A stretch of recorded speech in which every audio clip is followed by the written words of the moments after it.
Hey everyone, my name is Andrew Davis, and you are watching Conversations in Pop Culture, brought to you by my sponsors, Make Some Printing, the smarter way to print. I know printing your creative project can be confusing and stressful, but Mixum is here to make it easy. From their instant quote calculator that lets you get as many quotes as you want for free to their 24-hour customer service support, Mixum is here to make sure your printing experience runs smoothly from start to finish. And right now, you can choose from a range of premium printing options and materials. And the company has also printed many successful Kickstarter campaigns, a bunch of them you have heard about on this very show. And they currently offer services in the United States, Canada, Australia, and the UK. And Mixum can print and reach your audience anywhere in the world. So if you're ready to print smarter, not harder, head over to Mixum.com. And right now, they're running a promotion where listeners of my show and drop my name, Andrew Davis, in the message tab of a current order to get a 5% discount on their first order. And I know that every percentage that you can save off matters, especially whether you funded $1,000 over or $10,000 over. It all adds up. So that is Mixam.com. Again, type my name, Andrew Davis, in the message tab of your current order to receive a 5% discount on your first order. And furthermore, I also have another sponsor, which is BCW Supplies, and you can use Pop Anime Comics in the coupon box when you check out to get 10% off your order. So this way you can actually properly ship out your comics to send them to me safely, or you can store them properly. And so without further ado, I have comic creator Christian Ochoa. Ochoa. Hopefully I got it right. If I didn't get it right, he's going to correct me. So welcome to the show. Hi, thank you so much for having me. No, I am super excited because I was just browsing through Kickstarter and I came across your project and I thought it was super interesting what you're doing on Kickstarter, because your Kickstarter is Journey to the Top of the Food Pyramid, book 1. And there's a lot of stuff going on with this book. It's obviously dealing with food. It's very much adventure. It reminds me of a bunch of things. Obviously, I love Food Wars. I love Toriko and a variety of other shows that deal with this. And so what is the basic premise of this comic for those who are hearing about it for the first time? So the basic premise for this comic, it's a fantasy adventure story about two siblings who fall into a food coma, and they have to try to find a way to escape this dream world that's being polluted by sugar. And they are working their way up each level, so it's a 5-book series. And yeah, it's just fantasy adventure for middle-aged kids. And yeah, we're working on it right now. We're almost done, halfway through colors. So yeah, it's almost done. Yeah, and there's a lot of stuff going on, and we're going to dive into the story. We're going to dive into the story, I promise. But where did this idea come from? Because obviously I mentioned, and I come from the anime world. I'm a big, anime, like weeaboo type of guy. I love comics. Obviously, there's elements that remind me of Avatar: The Last Airbender that's in here. And I am curious, though, because you took an adventure with food, and it's very playful from what I've seen. And so where did this idea come from? So I think the idea came from, it was a mixture of things. I think the biggest thing was the fail when I was working on my first project. It was a different project, and I spent a lot of time world building and writing, and I didn't finish it. So I learned a lot from my failures in that project, and I'm still working on it. But when I wanted to start a new project, I decided to like limit myself to a smaller story. And because I have my publishing company is called Comic Foods, I still wanted to do a food story. And so I picked a smaller setting. So the setting that I wanted to work on was like the food pyramid, a pyramid that has different levels of food. And then I just was doing some research, and I took inspiration from what was it, Spirited Away. There was another one, Avatar: The Last Airbender, a little bit. Cloudy with a Chance of Meatballs, the movie, and the book. And then I just started mixing up ideas, and I came up with the title Journey to the Top of the Food Pyramid, which was also inspired by the title Journey to the Center of the Earth. That was a book. I didn't read that book, but I love the title. I love the title. I'm big into titles and log lines. So when I first started, I was like playing with titles, and I saw that title, Journey to the Center of the Earth, and I was like, I could play with that and mix it with food, and the food pyramid just fit in there nicely, and yeah, that's how the idea kind of came to be. Well, the saying is that, oh, I loved the title of the book until I started reading the book, and the book was god awful. So that's like my favorite line, and it's a play on Californication season 6. I would like to say with Tim Minchin. He is. I love the title. God hates us all. And then when I read the book, it was bloody dreadful. Is I think the line that he throws in there. So it's a great line. But even talking about this, since we're talking about the world, obviously you've created a very interesting world of what I've seen of it. Thank you. And obviously it's a very narrow, and it has boundaries, your world, in which that they're in the food pyramid, but it's also very vast in the food pyramid. Mhm. And just to give a little insight, obviously level 1's the grains. I don't know what level 2 is, but I think level 3 is the swamps and the veggie swamps. Level 2 is the veggie swamps, and then level 3 will be the floating fruit jungles.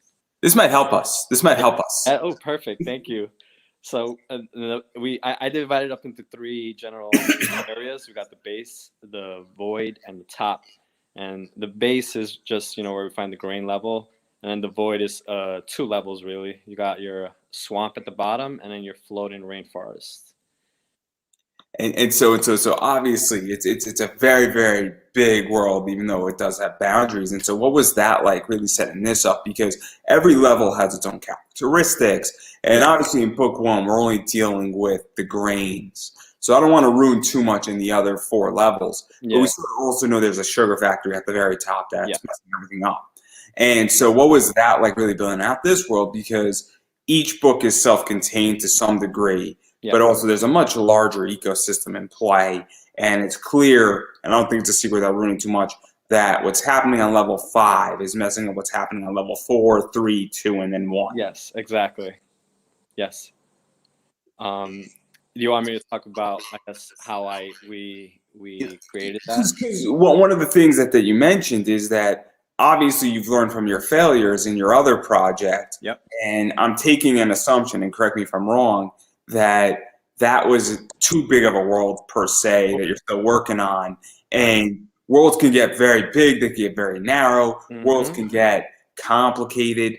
And so what was this like, really limiting the world, but also keeping it vast and just even building it out and coming up with ideas? And we're going to dive into some of this stuff that's going on, obviously, with some of the creatures that are out there as well. But even just that process, because I love world building. I love world building too. And my first project, I had world building disease. I was, world building for like 3 years. But when I started this project, I set parameters for myself. I was like, once I established the fact that we had a food pyramid, it was pretty easy for me to just, stick with, grains, stick to the type of food, and then maybe have like, 2 or 3 types of creatures that would be in the book, not go overboard with the amount of creatures.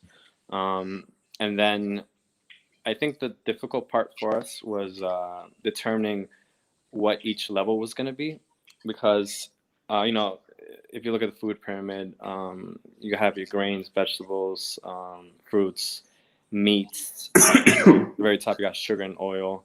And when I was working on it, I was trying to make it child friendly, and I didn't know how I was gonna depict meat in this book. So then I took that part out. So I was, the food pyramid is not exactly how you would. Not complete. How dare you, sir? Took the part out. I couldn't envision seeing like meat creatures when you have breaded dragons and all that and pasta bugs. So I was like, I'm gonna take the meat out, and I'm just gonna. I don't want to ruin it, but I was gonna. It's different types of levels up there. But yes, the actual food theme made it easy for me to just figure out which creatures I want. And then once I started working with the artist, we worked on concept art, and they came up with some really amazing designs. And we're sharing that all in our recipe section of the book. So, and we're going to talk about that, I promise, too, because that's interesting in its own right. Obviously, I came across your project and I picked you when there's legitimately like 300 projects on Kickstarter. So, it's so I'm actually very excited about this. And then even going further into this because obviously you have the world and just to give inclination, I guess a taste of it. This is what level 1 looks like in a Yes. lot of ways, and we got a bunch of crazy stuff going on where we got a lot of grains and we have ancient grains and we got like bread and we got what looks like waffles up there and some sort of other breads and pasta creatures that are sort of hiding out.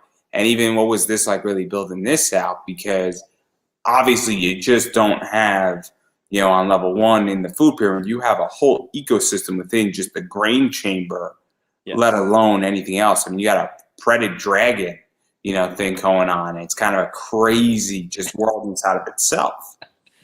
Thank you. There was one thing that helped me a lot when I was building this world, textual drafter. So I wanted to design the story world as an architectural model that I wanted a 3D build, which I did. And specifically, I just wanted to focus on the grain chamber because that's like the biggest space.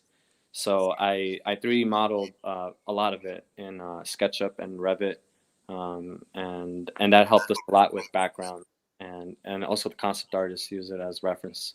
So the actual concept and design of that was influenced by the 3D models that I was working on.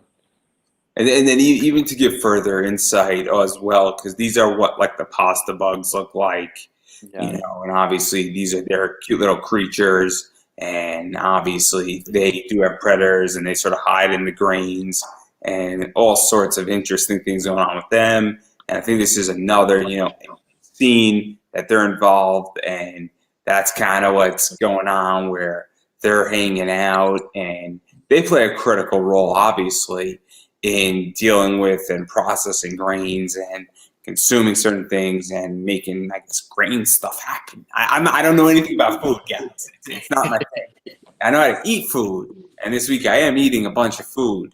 I don't know if anybody ever heard of this little holiday called Thanksgiving, but I don't know exactly how bread is made and what these bugs do, but they do something cool with food. So there you go right there. And then obviously I just think it's very, very interesting, and even creating those creatures because they do play a role, and then they have their own ecosystems, and obviously they, I think, are sort of low on the food chain, for lack of a better word, but they hide in the grain, and then they have like a symbiotic relationship with the grain, and even just building all that out. I mean, this could get very complicated very quickly, or it could become very simple, depending on how you want to read this book. Yeah, it can. My previous project was a science fiction project. And I got really complicated with that, like a lot more than this one.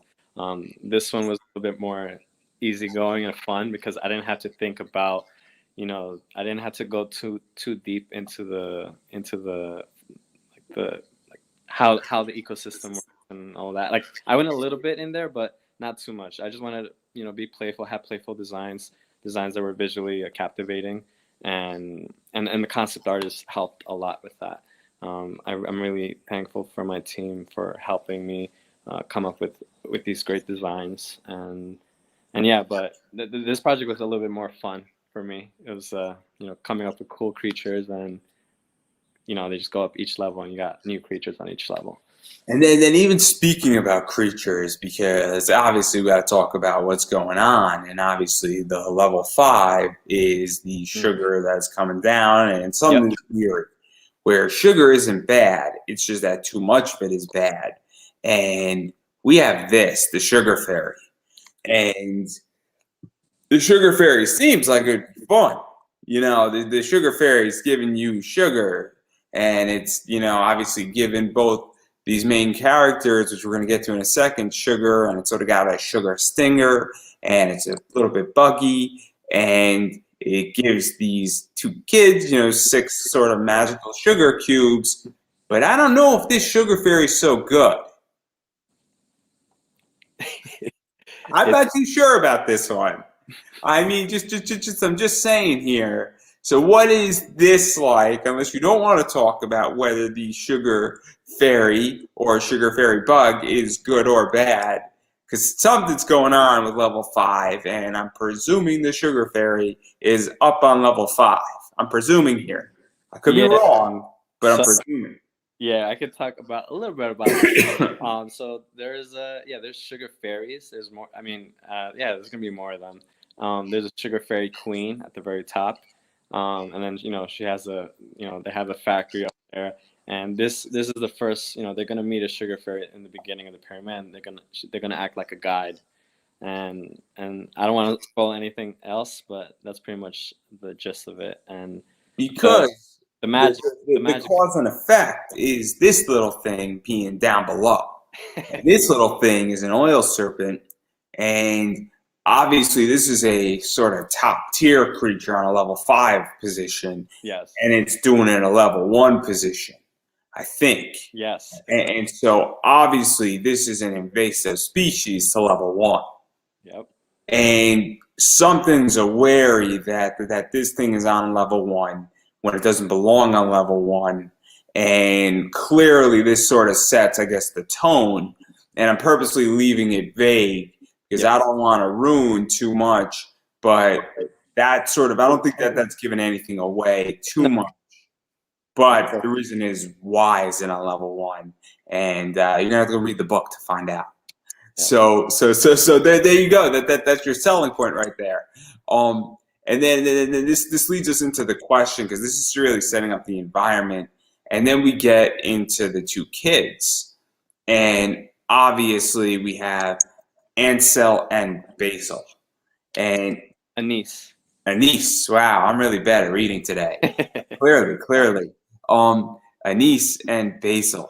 And they are they're a little bratty. I'm gonna admit they're a little bratty. They're not the healthiest kids. They like cake. They're very grabby. They're like, oh, let's have something healthy. Their mom's like, hey, let's have something healthy, and they're like, no, thank you. But they don't say it that way. And they go into a food coma, and they're in this world, and they're complicated. They're very complicated individuals where they're very picky. They have different attitudes. And what was this like, really creating both of these characters? Because Anise is 12 years old. She's extremely picky eater. She's annoyed with her brother and feels like she has to take care of him, and also, wants to distance herself away from him.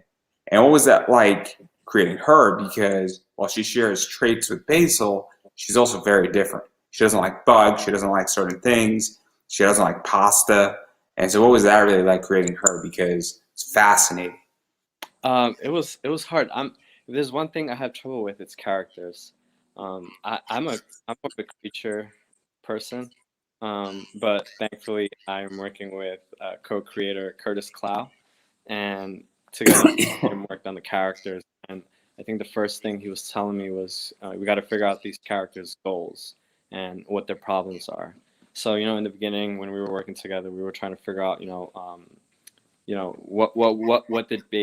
who are Anise and Basil, and we were just coming up with different character traits, different goals, and as we worked on the outlines more and more and the story evolved, we were playing with them being picky eaters, who likes to eat what, and then over time it evolved into who they are as of now. Anise is the older sister who has to take care of her little brother. Her brother's always getting into trouble because he just wants to play. And as she's growing older, she's not seeing him as a friend anymore. She's seeing him more as the little brother that she has to take care of, and he doesn't like that. So that's one theme that we're gonna hit as we go up the levels, is their relationship as friends. Because I'm an older brother. I have 2 little brothers. So when I was growing up, I was hanging out with my little brother, but our relationship changed as I began to hang out with older kids. And once you got into girls, everything changed. Yeah, and that too. Yes. So I wanted to touch upon the story of family and relationships between siblings. It's very close. And even talking about Basil a little bit, because in a lot of ways he's the opposite of Anise. And he is actually 7 years old. So very, very compulsive eater, much like his sister. They both love food, but he also loves animals a lot. And he also doesn't understand, I think, why Anise wants to spend less time with him, and also he's looking for a friend, and he's not really comprehending to some degree why she wants to, as she's growing older, she's trying to find new hobbies, and obviously Basil likes bugs, he really likes pasta in a lot of ways, and he doesn't like certain things that Anise likes, and it's very interesting that they share similarities, but they also are very different entities, Yeah. and they're very different people. And what one likes, the other doesn't, and they're very polar in that way. And it creates a very interesting dynamic because we see this in the first book in a lot of ways when they're in the grain chamber, and Basil sort of likes the pasta bugs, and Anise is sort of creeped out a little bit. Yep. And it's kind of very interesting to see that, and obviously the age difference, and it also really helps to separate them as characters because prior to them coming into the food pyramid, we see a little bit of their distancing, but we don't see them as separate. And then they get into the food pyramid, and they're starting to become separate characters in a lot of ways. Yeah. So I just think it's so interesting when building that out, and then obviously their relationship is going to be tested, tried, and dealing with, probably, and then spoiler alert, they're going to need each other to get out of this. Yeah. I think it's safe to say. I don't think I'm off base here on that one. So I think it's so interesting because even that idea, and also because your book is definitely aimed more at middle age, right? Yes. So what? Just ask the question because just so everybody's on the same page. What age range? Age range. So maybe. So we were talking about that. We were probably talking about like maybe 10 and up. 10 and up. And some when I was showing the story to some other people, they were saying maybe younger than that. But when I was younger, I always loved to read. I love reading the older stories, the older kid books.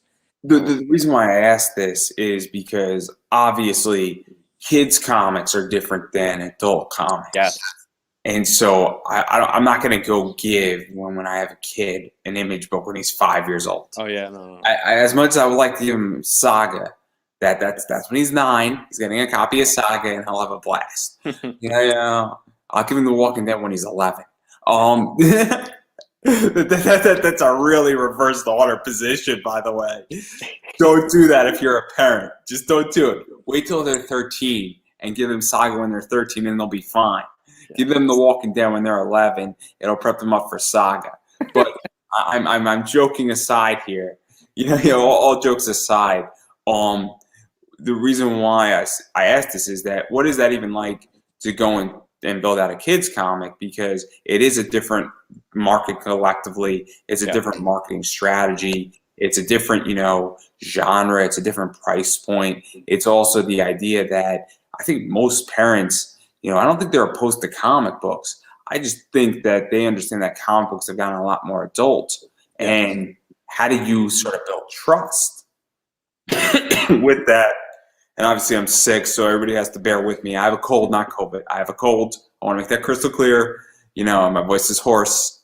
I'm trying not to choke. But what is that like, even as a company, figuring out how to get there and get into places almost like Scholastic and really build trust and confidence and make sure you're hitting the right niche, because kids comics is a whole different ballgame than regular comics, and it is a niche of a niche of a niche. Yes, as I'm learning.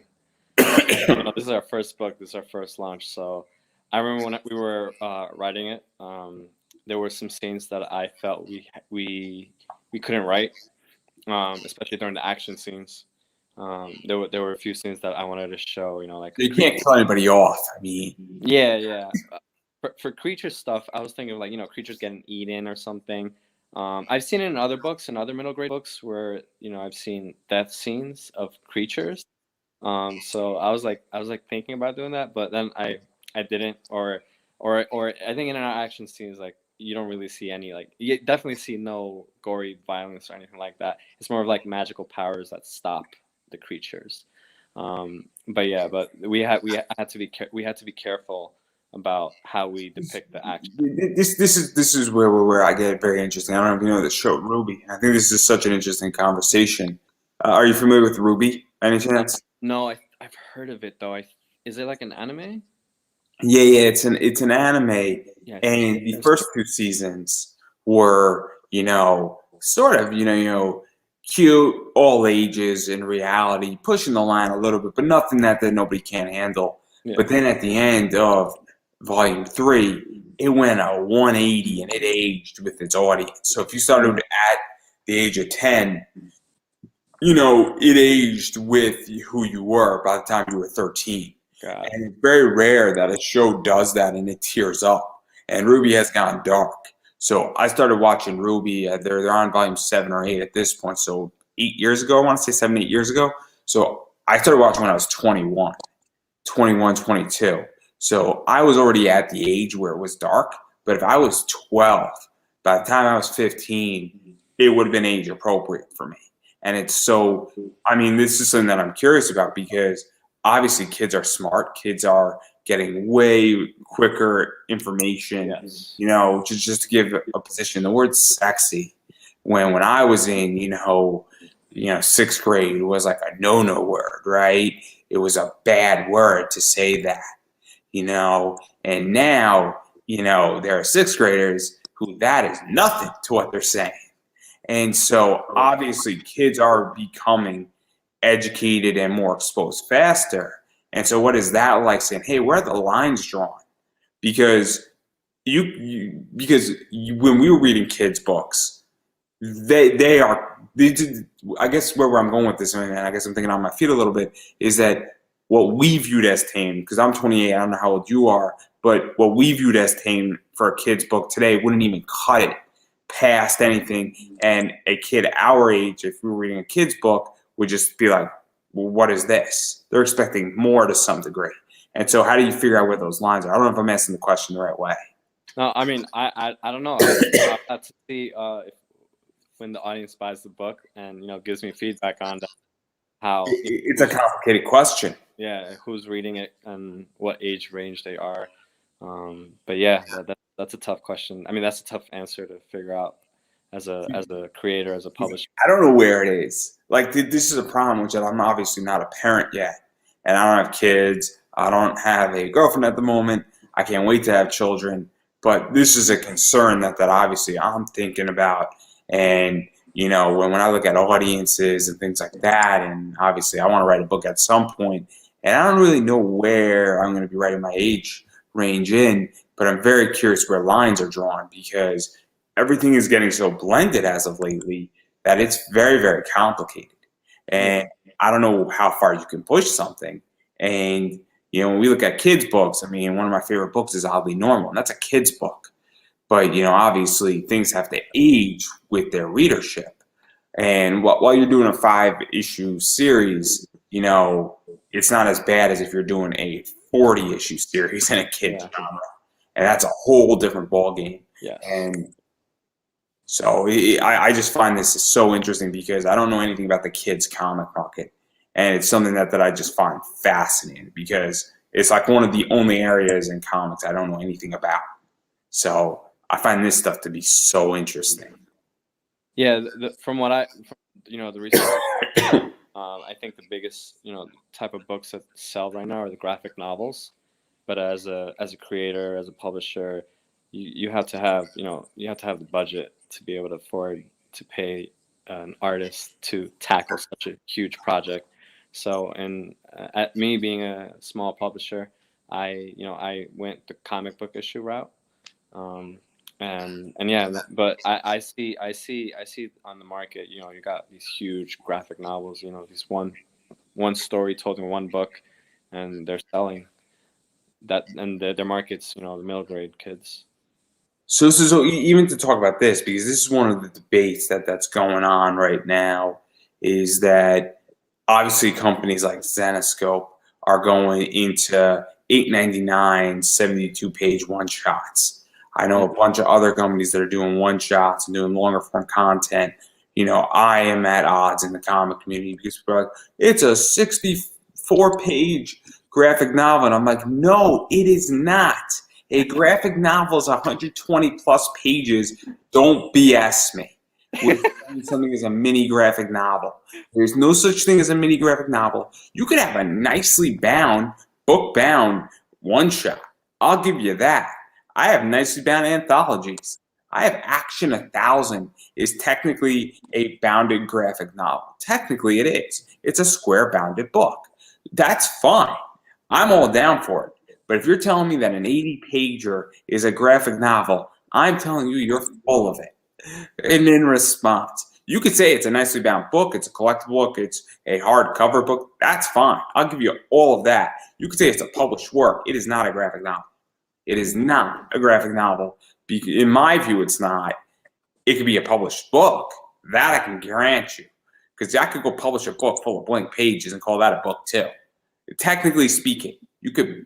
But I am understanding though that graphic novels in a lot of ways are doing better than comics. And a lot of people, their first thing is they're going up to creators saying, hey, this is my first comic, and they hand them a book. And the creator's like, oh, that's cool, I'll sign this too. And they don't care because it's their work. And there's a real discussion going on in a lot of comic communities about how graphic novels are working and how certain people just want bigger content. I mean, I read a lot of stuff on Comixology now, and I read most of my graphic novels on Comixology because it is legitimately it's $6.37 every month. And if I read 10 graphic novels, that is way cheaper than anything else that I could read.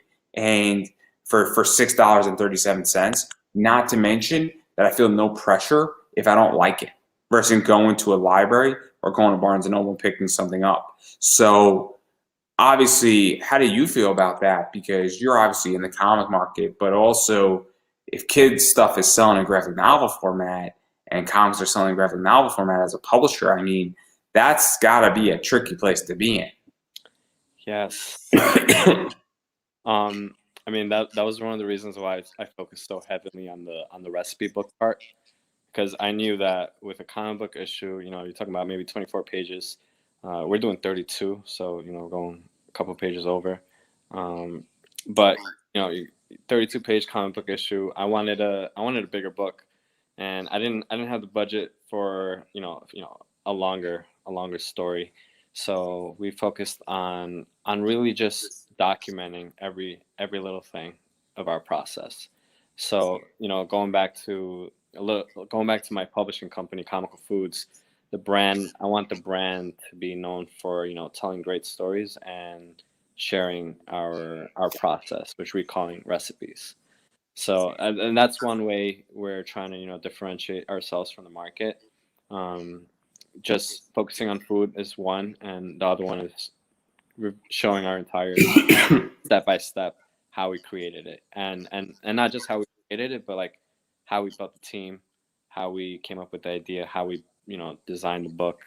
I've seen some books with you know back matter stuff where you know they show some concept art, they may show some scripts, but I haven't seen anything you know to like the great detail that we're trying to do. We're trying to show everything. So even to talk about this, because obviously, you know, I know people who have done a bunch of stuff showing innards. I know people who teach comic book making classes, obviously from, you know, Scott Snyder all the way up to the top on comic writing. I know people, Kamal Hennessy's been on of the comic book business side of things. And, you know, and then I just know a bunch of people who are one-on-one coaching. And there's a lot of information out there on how things are made, but I also think people are also as hungry for different processes and inside information and even just concepts and how something gets developed from point A to B to C to D to E all the way through. And obviously one of the challenges, and I've been having a lot of discussions with a lot of people, is they want stretch goals that are dirt cheap. And they want goals and content that's easily creatable. You know, I'm in the process of launching a Kickstarter, and I think, you know, all my rewards were supposed to be digital until Kickstarter was giving me a hard time. But the idea is that a lot of my rewards are digital. A lot of my stretch goals all my stretch goals, I think, are all digital, because there is no good reason for me to have a non-digital reward. And digital rewards cost me pennies, if at that. And so what is this like? Because all the stuff being built in the second half of the book, probably isn't costing you that much money beyond printing it. And so what was that like, really documenting, making that decision, because you're able to now add a lot of information at fractions of cost. I don't know if that makes any sense. No, that makes sense. That was the plan early on. I didn't like that we were just, I was stuck with a 32-page story, and I wanted more. And so I focused on creating that second. He just wants attention. That's what he wants, or she wants attention. Yeah, Nala, she's crazy. She's always. My dog's gonna hear it soon too. We have a barking fight. Guard dog. Everybody know. For those who can't see, in about 6 months from when this is published, into a podcast or longer, Chris's dog is barking and my dog is sleeping, and she's going to hear it sooner rather than later, and then she's going to bark back. It's going to be very, very funny. But continue. I want everybody to know we make the show as accessible as possible. Yeah. So, oh man, I already forgot what I was talking about. I was talking about the recipe. It was just part of the brand, and I didn't like the fact that I was stuck with a 32-page story. I wanted more than that, and just I made it because money is expensive, and it's very difficult, to produce content cheaply. I don't think people understand how much it costs to produce this show. I don't think people understand why I need sponsors, and the sponsor and then the affiliate sponsor that I have, that doesn't really cover much. And I'm not saying this as an ad for myself, but I think people don't understand how much it costs to produce something.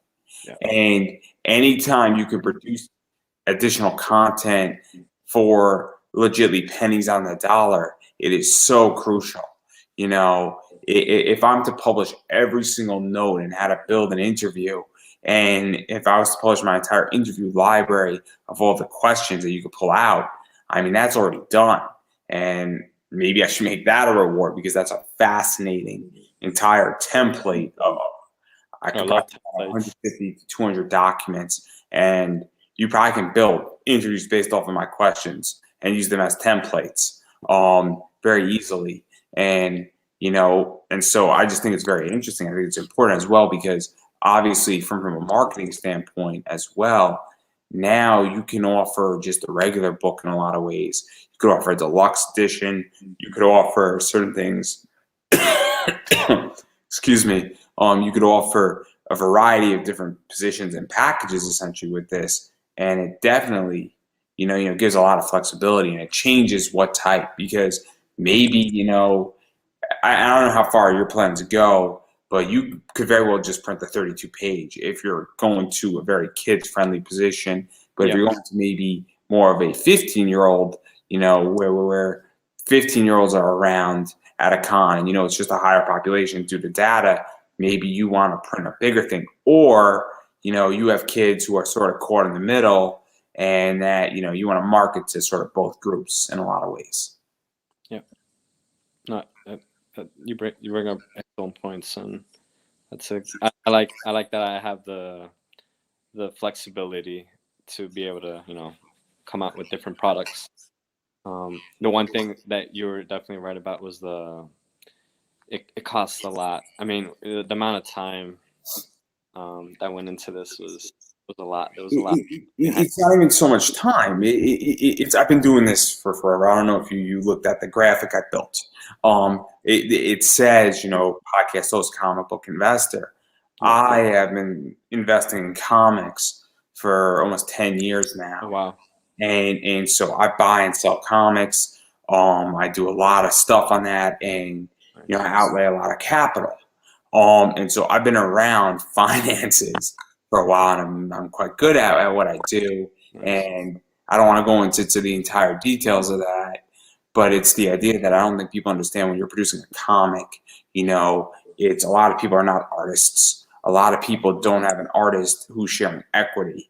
Very few teams are equity sharing between writer and artist.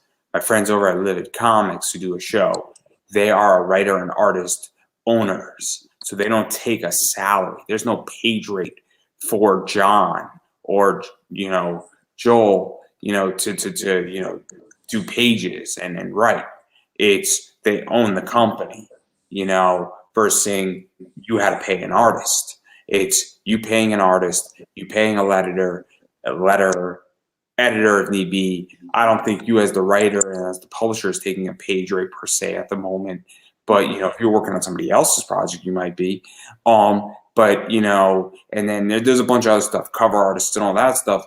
And what people don't understand is that it's not just the deployment of the money in this project, it's also what could that money have been used for. So for instance, you could have bought a dividend producing stock that then would have produced you money every quarter. And if this project took you 9 months to do, that would have been 9 dividend payments instead of paying for this project. And I'm not beating anybody up, but it's opportunity cost. So It's not just this, and this is why I haven't produced a comic yet, because from an opportunity position, it's just that I don't see the upside right now, not to mention that 90% of comics and people in comics do not recoup their money.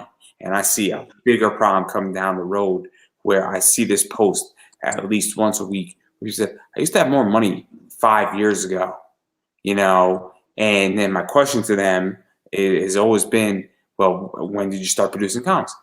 4.5 years ago. Well, there you go. That's the problem, is that your comics are not cash flow positive. Yes. My business on eBay is a cash flow positive business. It's a cash flow positive business that operates on a shoestring because money's actually being taken out in a profit position. So that's the reason why I'm not producing comics right now. This podcast is starting to become cash flow positive. Congratulations. I'm not saying I'm rich. I didn't say that, but I'm not losing money. This is the first year I am not going to lose money on this, which is crazy. So, and the reason I bring all this up is that I don't think people understand how complicated it is when 9 out of 10 comics do not recoup their money in their project. That is a rough business to be in. Yep. And that's not just comics, that's business in general. Yes, you're right. Yep. And so I just think that's something that people don't understand. And I think that a lot of people view comics say, oh, you did 20K on Kickstarter. That's great. And my response is, how much of that was profit? I want to see P&L statements. I want to see P&L statements from people who do $100,000 in comics, because I don't really care how much you did on your comic, on your Kickstarter. I care how much money you made in profit on your Kickstarter. Because if you have a 90% profit margin on your Kickstarter, but you only brought in $50,000 versus somebody who brought in $1 million who has a 10% position, well, pound for pound, I want to put on the person that's a 90% profit margin on their Kickstarter. That's just me, because that's a higher percentage number. It's less money, but a higher percentage. So there you go. Yeah. We tackle tough issues on this show. We don't shy away from anything anymore. Yeah, no, I mean, I can go into the whole creator-owned thing. I know how. Oh, we're going to talk about that too. We're going to talk about that too. So obviously, even going into this, because I actually do like the behind-the-scenes stuff with the recipes. I think it's cool to get insight into stuff. I like concept art. I like creation. I also like annotation notes. Yes. I thoroughly like that. I thoroughly like thought process as well a little bit. I don't like over thought process. Like, I don't want overkill. Like, I like to know a little bit how the sausage is made. I don't want to know all of it, because some things are better left to the imagination. I don't know if that makes any sense. No, that makes perfect sense. I read books where they reveal everything. Because I have interpretations of things. Yeah. So I'll give an example. Cowboy Bebop just came out, and I enjoyed the live action. I thought it was its own thing. I thought it was enjoyable. Now, was it great? It's complicated. I don't know where they're going with it. It's going to be interesting what's happening with season 2. It's going to be interesting what's going on with the comic that's coming out. But on January 11th, there's a making of the Cowboy Bebop book coming. And this is, I'm very, very torn, because I'm going to pick it up. But do I want to read it? Because do I really want to know how they made it? Or do I want to just enjoy it? Is me understanding how they made the show worth it to me? And will it ruin it? Will it change my perception? That's a real debate. I'm going to pick it up regardless. I'm probably going to wind up reading it. It's just that, am I going to read it now or am I going to read it in 6 months? You know, and so that's where that gets in. But I think that your recipe thing sort of touches a little bit upon that. And I think it's very interesting because some people want to know everything, and then I might not want to know everything. Yeah.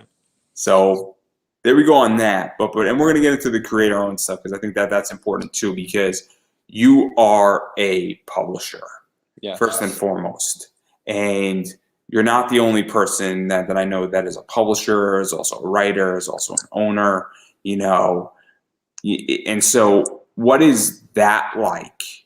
Because obviously you have relationships with writers, you have relationships with artists, you have relationships with editors, you have relationships with, you know, cover artists and colorists, and even just overseeing the direction of the company and dealing with all that and making sure the book actually gets published. Because despite, you know, obviously an artist either doing their job or not doing their job, this book's success really does rely upon its writer and publisher. And you are both of those things, but more importantly, the publisher, because the publisher is what really carries this book in a lot of ways. Yes. And is responsible for it being published. And so what is that like? Because it's a very different position, because you're not the quarterback, you're the coach in a lot of ways. It's hard. It's very hard. I work a full-time job, and it's, you know, I'm on a computer. As soon as I finish that full-time job, you know, I got chores to do, my wife, I got dog to take care of. I do my stuff and I hop back on the computer, and I work on the most important task. Right now, that's finishing up the Kickstarter, the project, and marketing. Marketing is extremely difficult for me. I'm learning everything. M word. What?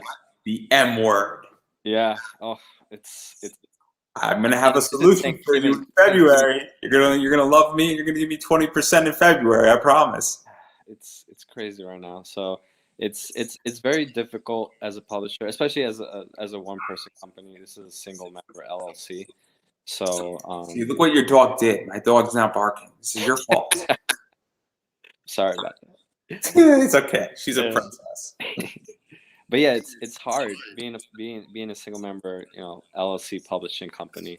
I'm a one-man team. I'm a one-man team who's doing 170 plus interviews this year alone. It's tough. It's tough. It's not easy. And this is something where I think even going into this even further, what we were talking about before is that I don't think people even understand what it means to be the whole thing and be not, and it's not that I don't have support around me. It's that I legitimately am out there doing it alone. But that's why I'm becoming cash positive, because I have no staff. It's truly amazing, and you know, it's a crazy thing when you're handling all this. And that I work a part-time job right now, and then that's going to eventually, hopefully, transition into a full-time job.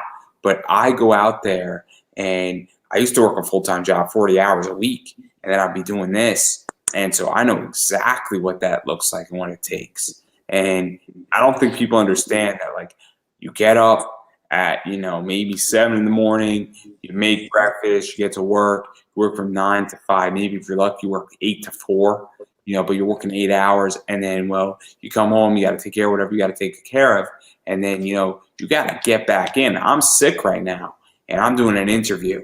You know, I'd rather be in my bed sleeping. No offense to you, but I'm not feeling too good. I'm coughing, and you know, I'm lucky that this is an easy week for me. But I don't think people understand what the sacrifice looks like. I mean, I don't see my friends all that much. You know, I'm close with my friends, but you know, now I'm starting to see my friends a little bit more. I'm building in relaxation time. But you know, the only day I take off every week is Thursday. I legitimately have to take Thursday off, and I don't do anything with work on Thursdays, because if I did, I would kill myself. And it's a forced break in the week, because otherwise it wouldn't work. Yeah. And on my end, I was fine when we were just working on the project. when I was working on the comic book with with everyone, it was going good because it was flexible. It was a flexible schedule. As soon as I started that Kickstarter, it just went crazy. Like my job, we got more work, and this Thanksgiving season, so everyone's just rushing everything, and then marketing is like a full-time job, and yeah, running a Kickstarter is like what everyone's been saying, it's a full-time job.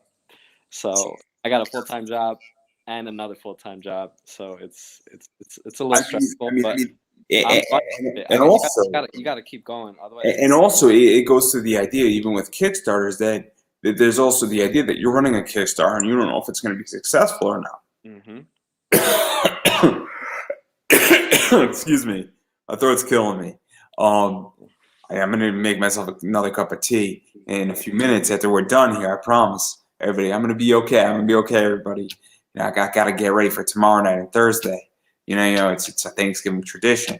I'm not going to say what I'm doing, but everybody has naughty thoughts. And believe me, I will be making a list and checking it twice. But anyhow, and also with Kickstarter, like nobody knows if your Kickstarter is going to be successful. Nobody knows if it's going to reach its goal. And it's also making those connections. It's also finding people. It's also pushing it out into the right groups. It's doing shows like this. Like, I don't think people understand how much effort goes into this.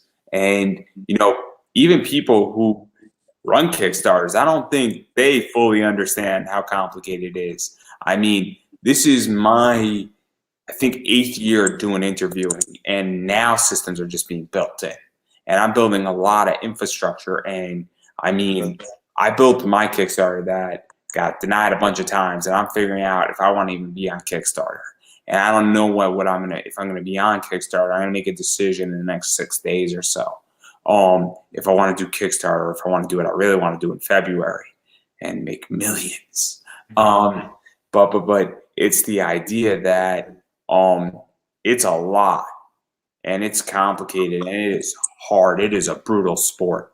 And and then you even to talk about that, where do you even think Kickstarter is going? Do you think it's sustainable? Because that's my concern. I'm an investor first and foremost, and I'm reading the writing on the wall.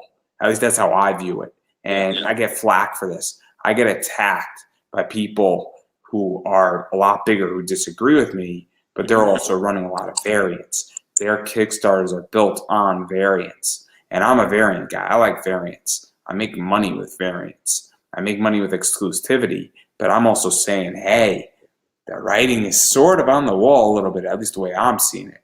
And maybe I'm wrong. And I'm the first person that if I'm wrong, I'll admit it on this point. But there's also more projects that have been on Kickstarter in the last 22 months. Yep. There's been more projects every single month on Kickstarter. Mm-hmm. There's over 200 and I think 20 right now on Kickstarter. There's probably almost 260, I think. Last time I checked.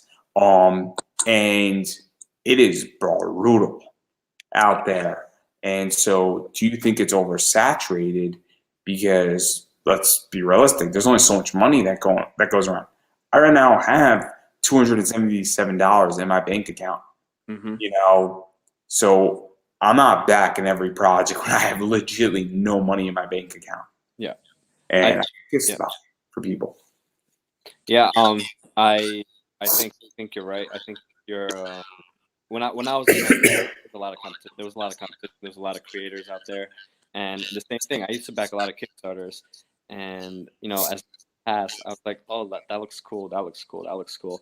And I started noticing, my bank account was going down, and I was like, I can't back every one of these, and that's also sorry to interrupt. Yeah. I've noticed that quality has gone down on Kickstarter. I just got 2 or 3 projects. My last 3 projects that I just received in the mail, and I'm waiting about 12 of them, which is insane. There are projects that I've been waiting on since May. Yeah. And I'm not going to get them till January, and I'm not fucking happy about it. I'm actually really upset about it. And those creators will know that I'm angry because my endorsement will leave, in which they will not be back on my show. And they will not have my money. And this is an open statement that I think people need to hear with me, and they're going to hear it in a few weeks, is that the quickest way how to piss me off is damaged books, not arriving on time. And when those two things happen, I don't back your products and I don't endorse your projects. You being on my show is an endorsement. Because 98% of the people are not recommended. They are chosen to be on my show. And that's the way it is, because I have full creative control. And every once in a while, somebody gets recommended and somebody sort of gets in because I owe somebody a favor. But people are not usually, recommended in that sense. But, I've noticed the quality going down. I don't know if you noticed that. And look, I've only packed like 32 or 33 projects, but I've noticed the, quality going down. We're a lot more spine ticks, a lot more corners being beaten up. Packaging has been horrendous. Books not arriving on time. And I don't know how you feel about that, but I haven't backed that many projects, so the projects I have been fine. I did notice something late. I think because of the whole printing issue or some other problem. I'm well aware of that. I have a sponsor called Make Some Printing. They're a printing company. Just saying. I'm well aware of that. Yeah, but yeah, I mean, there's definitely a lot more books on Kickstarter right now. So I think what's gonna what we're gonna find out is the comic book, how they market it after the Kickstarter, because you have your Kickstarter, but then you have depending how many you print, how are you gonna promote, how are you gonna sell those copies. So I have a whole and even going further into that, but for me personally, I wanted to start with Kickstarter and then focus on the other type of marketing stuff. So even going into that, because this is my concern as well, because I'm a business. So obviously this is business is part of a much bigger company. Obviously, Conversations in Pop Culture is part of Pop Anime Comics, and that's a website, that's another podcast, that's a t-shirt element to it, and a bunch of other stuff. And I'm building out a gigantic holding company, more or less. And one of the things that I'm concerned about is that a lot of people have gotten signed comic deals, and this is something that people disagree with me on as well. And you look at companies like Scout, Second Sight Publishing, Behemoth, or Behemoth, or whatever it's called, and there's a few others out there. And I'm not singling anybody out, but they're signing a lot of people's books. And I don't know how old you are. I'm 30. Oh, so you're my generation. So you're not an 80s kid. This doesn't really apply to us, but it happened. In the 80s, a bunch of people were getting signed music deals, and a bunch of people who should not have been getting music deals got it. A bunch of people in the 90s got it. A bunch of people in WWE, a bunch of people who were just signed from the independents got a bunch of wrestling deals and then got released in the last 3 years. This year, 64 wrestlers, guys, in WWE. It's insane. And you look at 2015, a bunch of people from SoundCloud got signed deals, and then they have one hit single, and then they're nowhere to be found. And I feel like that's happening in comics right now.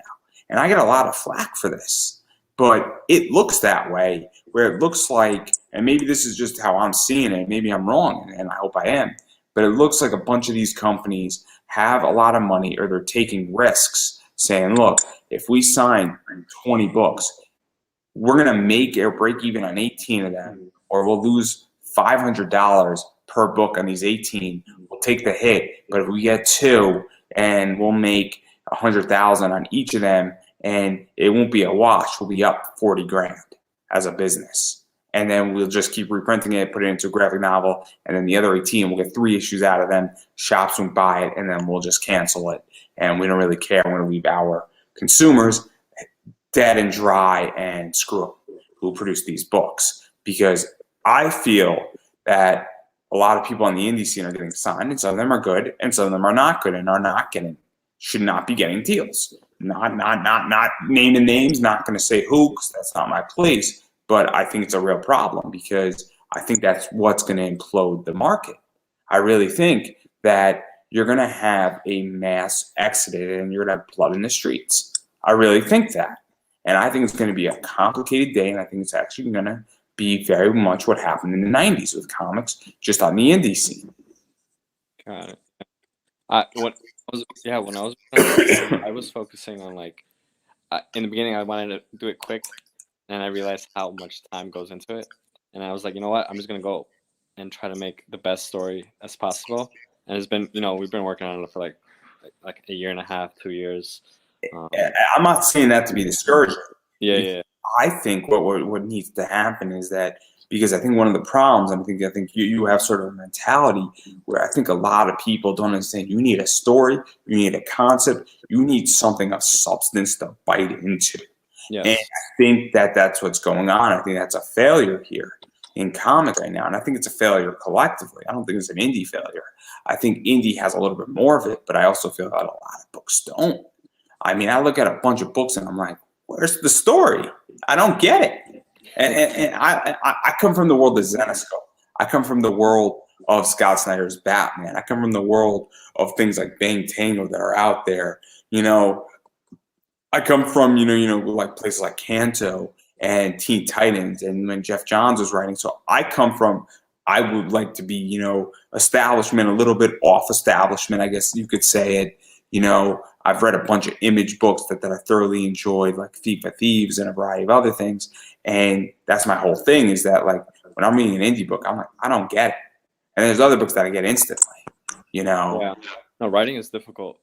I was learning it. I hadn't written anything since high school, and when I first started working on our project, it was just hard, and I realized that right away, that my writing skills were not there to create like even like a decent story, and that's why I worked with a co-writer on this project, and he helped so much. Curtis was a huge help, and together we were able to make I feel a story that is actually really good.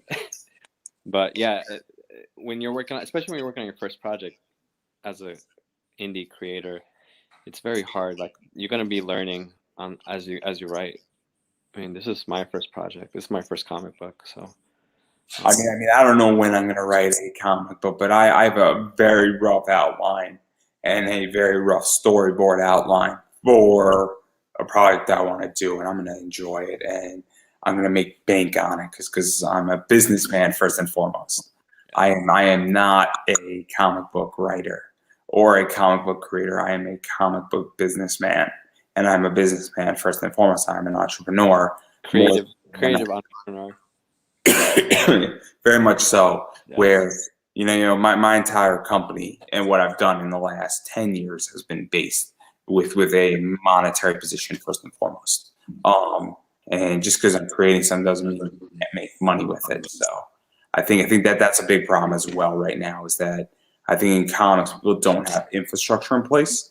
And I mean, my conversation with Gamal really made that crystal clear, where having a legal contract in place, super helpful. Yes. Talking about Gamal, he's the one who helped me with one of my contracts. Well, that's because you guys are in the same city, so right? Yeah. Yes, I met him in a few comic book conventions. Yes. He doesn't allow anybody to post in his group, though, but that's neither here nor there. So I'm very upset about that. So he posts in my group, though. It's not a tit for tat. I don't play that game, But it'd be nice every once in a while if he let me post in his group. He wouldn't even let me post his interview in the group, which I thought was super weird. It was like super weird, dude. Like, this is your group that I interviewed you. Like, you have to let this interview in. Like, I feel like shooting him a message. Dude, can you share the interview we did in your group, please? Like, it's so weird. I don't understand. I'm just griping on it. So if he sees it, he could shoot me a message and call me out for it. I don't really care. But anyway, the point is that that's something that I think people need to understand. And obviously, your contracts are a little bit more complicated because you tend to pay royalties to people, or you're intending to. I'm presuming you also are creator owned, I think, and so there is some ownership structure in place. Yeah, I can talk about that. I can share some of the videos. yeah, because this is not typical. This is not how it usually works. And let me preface it, and I'm not the guy to talk about this, but I think I can take a fair stab at it. In comics, you either own something and you own an equity percentage of it, whether that's 50%, 10%, or something along those lines. You're a work for hire. Now you could be a work for hire for somebody, which means they pay you, and then you're out of the project. Now you might have a work for hire for 5 books. You might have benchmark works for hire, meaning that if I sell $1 million of this comic, I will give you a $20,000 bonus, for instance. Or if you're at a con and you need books from me, and you're signing, I'll wholesale you the books. You can make some money too. You might have things like that in a work for hire contract, but typically you don't have ownership. You might have ownership of a variant that you did in a work for hire arrangement, but then again, that would be put in a contract, So, but if it's creator owned, that means that creator owns it, and then you as a publisher take a certain percentage of printing plus a little extra off of it, just because you're a business, right? Usually a publisher takes 20 to 30% sometimes. I think it's sort of the standard. I don't know if that's true. That's what I've heard. Yeah, I've heard 20, 50. I think they're more. Yeah, they're lowering depending on the publisher. I don't know. But from what I've heard, different publishers have different royalty rates and how much equity they own. But yeah, for us specifically, Comical Foods doesn't own anything. Zero, nada. For this project, this is my first project, so I'm gonna be trying out different models. But for this project, specific for Food Pyramid, Comical Foods owns zero equity. So we're not really making money off the intellectual property. So for the creators, everyone has book royalty rights. Like every single person on the book. So you're talking about letterer, graphic designer, writer, every single artist, and then I think four of us are the IP holders. Me, Curtis, Angelina, and Raphael. So that's the artist, the 2 co-writers, and then Angelina was also kind of the editor, and she's helping. So that's 4 of us, and then the other 2 are work for hire. The other 3 were work for hire with royalties. That's how I'm operating the structure. So this is my question, because this is, and I don't want to fight the legal. I don't want to go through legal fights, but obviously royalties is easy because that's just the distribution method. I think that's pretty self-explanatory. And I'm not going to make you tell me how much the royalties are. And obviously royalties don't come into play until the book is making money and pays back its costs, from my understanding. I mean, that's how it is. Yes, that's how ours works. That's typically how it is. And if there was advancements, usually royalties count against advancements. My mom wrote a book, and her royalties count against the advancement. And obviously she's still waiting. And a lot of people who write books don't even ever receive royalties. Mm-hmm. It's a fact in the publishing business. Very few books actually receive royalties. That's why people fight for big advances, because it actually matters. So how does it work exactly with ownership, though, and ownership of the IP? Because if 4 people own it, what if one person wants to make this into a movie? Yes. For this ownership, everyone. It's for the IP. It's all split up evenly. So I think 4 people. That's what, 25%. So is it a vote?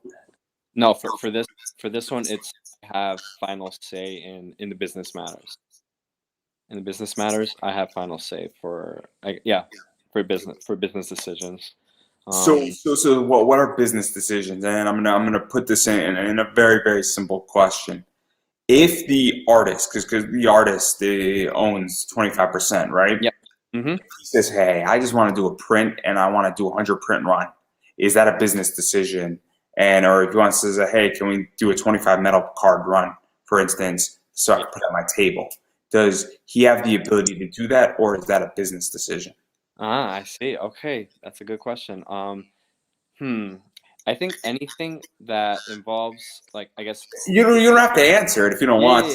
I think that might be a business decision. It depends who's printing it. Like if he wants me to print it and I'm using, the company's money, that would be a business decision. So if he says, hey, look, I want to do a 50 limited print run. I'm going to New York Comic Con, and I want to do a New York Comic Con 50 print run. That's all I'm doing on this. Putting a certain, I'm doing, a picture of Basil, for instance, and getting attacked and chased by the oil serpent. And it's just like a fun, playful thing. And it's super limited, right? And he says, look, I'm doing this. I'm printing it myself. My goal is to only do 50. And all of a sudden says, hey, look, I just want to use these characters in a print that, obviously says, food pyramid on it. And that's what I want to do. But, I'm not planning to ask you guys for money. Or if he says, hey, I'm printing 100 and we're all going to be at New York Comic Con and I have a booth, can we do this? And this is my idea. And, and this is where this gets tricky when people. Yeah, that's where it gets tricky. I mean, that'll have to be a conversation with all of us. But yeah, I didn't think that far ahead into like that type of stuff. But I think depending on who's printing it and how many copies are being sold and everything, because when you talk about IP, when we are selling anything that's connected to the project itself, that profit should be split up evenly between the whole team. So if he's or if they're selling 50 copies of something, are we receiving that, the share of the IP? But then again, you have to factor, the cost that he's made because he's producing something that we're not producing. So this is where it gets tricky. This is why in my business it's so interesting because obviously my logo was a work for hire. So I own it outright. Yes. I paid way below market value looking forward, but I found somebody who was saying, yeah, I'll do it for this. And I was like, cool, awesome. And, way under. And I'm not going to tell you how much I paid for it publicly because when you know how much I paid for it, fuck. That's my logo up there, everybody. It's my elf. I got a really good deal on it. I was super stoked for it too. Because I know where to find things. Somebody wanted to charge me $300. I did not pay $300 for that. So I paid way less than that. But this is where this gets tricky because obviously if your artist says, hey, I'm on a drink and draw podcast, I just want to draw this, you're not going to balk at that because no, that's not a violation of the IP. Because as a small publisher, I'm going to be a lot more lenient with that type of stuff. But when it comes or I'll give a better example. Let's say there was a charity auction and your artist had original art and said, I want to donate my original art to this charity. That is very different than an IP position or if your artist is selling the art because the original art, first thing, that's not because that could be business positioning, but it could also not be. And that's where this gets tricky because at what point does somebody own the original art? Does the company own the original art? And that's where all IPs get complicated. Yeah. And because that's also getting very niche down versus niched up versus producing metal cards. And so this is why, and I'm not trying to make you think about all this and put you on the spot. So I don't want to box you in this way when everybody's suing each other. They're going to refer to this, that I'm going to be called to testify. But do you remember, Mr. Davis, when you interviewed Chris? Yes, I remember that night very well. I was quite sick that night. It was 2 nights before Thanksgiving. And, I really don't want that to come down. And I'm like, and then I had to go get a lawyer. Oh, it's going to be great. I don't want to be part of that case. Okay. That's all I'm going to say. But I do find it, joking aside, obviously, I was very curious about that because ownership is incredibly important. I know all about it, and I'm very protective of my positioning on my ownership. And I went through a very, very bad situation with ownership, and it did not turn out for me well because no contract was in place, and I only lost my time. I didn't lose money. So even going further, though, into this, what prompted you to want to even do royalties? Because that is a very enticing deal in a lot of ways for people when you're paying royalties on an indie book in a lot of ways. And I don't know if you're going to do that for every book, but that's a Don't let those sweetheart go. deal in a lot of ways. Yes. I mean, I want to. I was a freelancer. My wife is a freelancer. She's a graphic designer, but I wanted to. Everyone was complaining about like royalties rates, page rates specifically, and coming in as a new publisher, I wanted to pay people what they're worth, and royalty is not. It's what happens when the book sells. It's after you make the money You back. also, sorry to interrupt. Do you also feel though that to some degree, because the way I view a royalty is that if I'm producing a comic, I might say to somebody, look, I could pay you more money up front and I could take the risk, or I could pay you less money, but I could give you a royalty. Because Oh, to me, it's a different way how to structure a deal. got it, Because got it, got it. No, I don't look at it like that. I'm gonna pay them up that they like. That works for me, and they get royalties, and that's what I hope sets my publishing company apart from everyone else. Because I know every other publishing company will, they're gonna be like, hey, we'll give you a little bit more royalties, and you can take less payment up front. you see, the reason why I do this and the reason why I think the way I think this way is I say, look, if I give you a 12% royalty, but I'm paying you, your page rate normally is $80, but I'm only paying you 60. And I say, look, I have the $80 for all the pages you want, and you're going to be doing 22 pages. And then I'll give you a 6% royalty, or we could take that money and now we actually have a marketing component to it, and then we can go do that. And I understand that you're doing X, but I wouldn't just sign somebody for one book. I would sign them for 5 books at the same position. And I would say, look, I'm not trying to screw you. I'm just saying, look, for a finance position, this makes a way just to make this all work where I'm going to pay more money on the back end, but right now I'm trying to cash flow a project. And so $20 can make that difference and it can make the deal work. And if also I'm the type of guy that can say, if I say what I do, and I mean, I said this year I was going to do like 150 interviews, I'm going to be ending the year around 170. I have a very good track record of saying certain things and actually accomplishing that. And that if I know we're going to do something, especially in the secondary market, and especially when we get into other things, and I have a product that I'm building out and a concept that I'm building out that is going to get people to that stage, that's how I view it, is that just how much cash do I have? How can I make this work? And then with the royalty. And I also understand that some people might say, look, you know what it is? If you say what you're going to do and we're going to be in constant publishing, and you prove that concept, a royalty can be very, very effective. And, I mean, I'm not going to lie, I might work for zero to have a bigger royalty. If I ever write a book, I don't want an advancement. I want a zero advancement because I want a straight royalty up, because that then gives me the ability to go on everybody's show and blitz the entire market and sell 1 million books.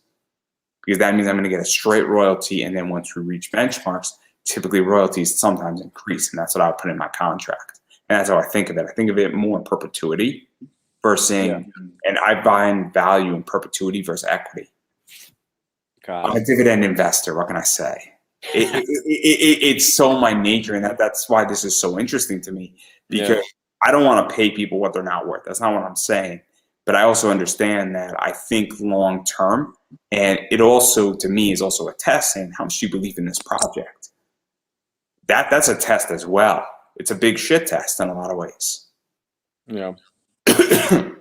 Yeah, but when you're working with creators, there's creators paid up front. Oh, I don't disagree. Yeah. I mean, I don't think creators should be completely paid up front either, though. And here's why. I think they should be paid in benchmarks. Yeah. What type of benchmarks are you talking about? What I'm sorry, what'd you say? What type of benchmarks? So I think creators should be paid in like 6-page increments. Oh, okay. Yeah. Yes. Because I've seen it the other way, where somebody gets paid up front and then they walk away with the money. I've seen that. Yeah. No, especially for me, the way when I started, I would pay. I think after the work was done, like 2 pages, 4 pages, and then once trust was built, I'll pay up front for like, a few pages and then Yeah. That's where what I mean. Which benchmark. I think it's a bad business decision to pay people before the work is done or pay them fully. I understand that, if you're working with somebody and, you have a 22-page book and their page rate is $80 a page, maybe you pay them, $240 up front to get some pages and you take the risk. But I don't think you should be paying them, like $1,700 for 22 pages up front. I don't think you should do that. Especially if you're starting off with them, because you never know. If you have, if you know them for years and you've been working them, I mean, that's different. You'd be surprised. Oh, really? People you've known for years. I've known people for years, and I'm now discovering who they are. It's a very alarming position. So I'm just saying. There's a lot of stuff we spoke about just now. So obviously there's a lot of stuff going on, and we didn't even get to rewards yet. This is crazy. So because this is so interesting, and I think it's actually a very cool business decision, and I think we're moving towards that. NFTs are set up that way, and I'm not an NFT expert by any means, but I know a bunch of NFTs have royalties attached to them, and I think that there is a shift going on. I think that we're going to see, and I'm curious where you feel about this, and obviously I think I know your answer, but I definitely think we're going to see more companies give out royalties on work in the future in comics, because I think they're going to have to. I think that, creators are going to want it. I think creators are also going to understand perpetuity. And I think creators are going to say, wait a second, I'm working on a book that is now in its 9th print, and I wrote it, I got paid well for it, but even if I was getting a 0.5% royalty, it would be worth more money than what I got paid for it. And I think there's going to be a shift that's coming. I don't think it's going to happen tomorrow, but I think in the next 20, 25 years, I think companies like DC and Marvel are going to have to either pay a hell of a lot better or start providing something like a royalty. Yeah. And I'm curious how you think and where you think that's going, because this is a super interesting question. Yeah. I think what publishers are doing right now, they have the option. I think I've seen it happen. I heard stories where they go for newer talent that does not know anything about comic book royalties, page rates, and they pretty much take advantage of newer creators. And then once those creators, find out, hey, I'm supposed to be paid this much, and they ask for that, they'll move on to the next, newer talent that comes up, and it's a model, it's a business model, they're saving money on their end, but it's just it's a horrible model, and I could have easily done that. I could have just found very affordable talent, paid no royalties. I kept all the IP for myself. I would have kept 100% IP. But yeah, no, I don't like that. I hate that. I hate the idea of doing that. And then they get called out on it and everything, but they keep doing it. And I think that's why people are creating more indie books. People are just launching their own books, their own. The more experienced creators, they're already, they have the audience. And but do you feel that, because this is the issue with Substack and all this stuff, and to call Scott Snyder a little bit, and a lot of these guys, is they made a lot of money in DC and in Marvel. And this is the problem that I think that people don't talk about. And like, oh, indie comics, go create your own. Well, it's expensive to do this. I mean, I could tell you that, there are books that people are raising $5-6 grand on it, but it's not $5 or $6 grand to produce that book. It's $5 grand to just get it to Kickstarter. It's another $3 to produce it. It's an $8,000 comic. So I don't know about you, but I don't have $8 grand lying around, per se, to produce a comic. In order to know, if I did, I wouldn't want to risk it. And so you have somebody like Scott Snyder who went to Substack and is now building out his company. Well, Scott, you don't need to do well where you have built an audience, but you have made a lot of money in DC. And you have made a lot of money at cons, but you notice you, Chris, you haven't made a lot of money at cons. You haven't made a lot of money in DC. And this is why I think talent, they say, oh, DC and Marvel are going out of business. Well, a lot of this new talent, they're like, hey, look, I'm making money in the industry, and that, I'm making money and my page rates are going X, and at least I'm paying my bills, and I'm not just paying my bills, but at least I'm able to go to sign books. I'm able to be working with companies that allow me to sign books. I'm able to do private signings every once in a while with these companies. And then at some point, I'll be able to go on to Substack or go into Kickstarter, go to Image and do all this stuff. But, I also have to pay my bills. I have rent, I have a mortgage. I got to send my kid through college, and I think that's the misconception of what's going on with Marvel and DC. And I think this is one of the issues that nobody in comics talks about. And I think that it's a real issue with the entire comic world right now, is that nobody understands why DC, Marvel, and all these companies like Dark Horse and people take page rates and no royalties. I think it goes beyond just that. I think that people have bills to pay, and nobody has made, like Scott, and I like Scott. Scott follows me on Twitter. At some point, I'm probably going to interview him. I think he's a great writer, but I don't think that people understand the dark side of the comic world, and I think it's a big misconception. And I think that what you're doing is very much an outlier. I don't think it's the norm. I think it's rare, because I think it's very, very hard to do that and have it be sustainable. Yes, I mean, I'm gonna find out. Right now. I took a big financial risk. I understand that when I was going into it, and I'm lucky to be in a position to be able to do that.